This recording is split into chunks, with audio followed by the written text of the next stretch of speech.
એક આપના માધ્યમથી જ મેસેજ મળ્યો હતો એટલે તાત્કાલિક અમે આવ્યા છે સ્થળ ઉપર. અગાઉ પણ આ લાઇનમાં લીકેજ છે એ અમને ધ્યાનમાં છે.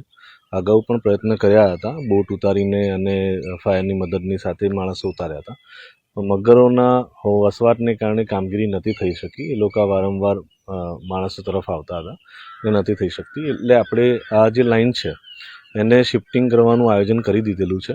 કોન્ટ્રાક્ટરને કામ સોંપી બી દીધેલું છે અને 67-3C અંદર આપણે આ કામગીરી હવે ટૂંક સમયમાં શરૂ પણ કરીએ છીએ.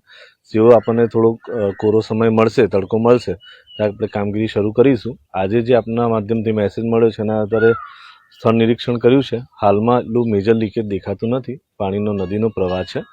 લીકેજ એની અંદર છે. હવે કેટલું મોટું છે એ આપણે કામગીરી કરતી વખતે ફાઇનલાઇઝ કરી શકીશું. આ જે પાણીનું લીકેજ છે એ આગળ આપણા આ જે ફીડર લાઇન જે છે તે સયાજીબાગ ટાંકીથી અને નવી ધરતી અને સાધનાનગર બુસ્ટર, વિકરપુર બુસ્ટર સુધી પાણીનું ફીડિંગ કરે છે. આપણે હાલમાં લાઇનમાં પ્રવાહ ચાલુ છે અને આપણે એનો પાણીનો ઉપયોગ પણ આપણે કરી રહ્યા છે.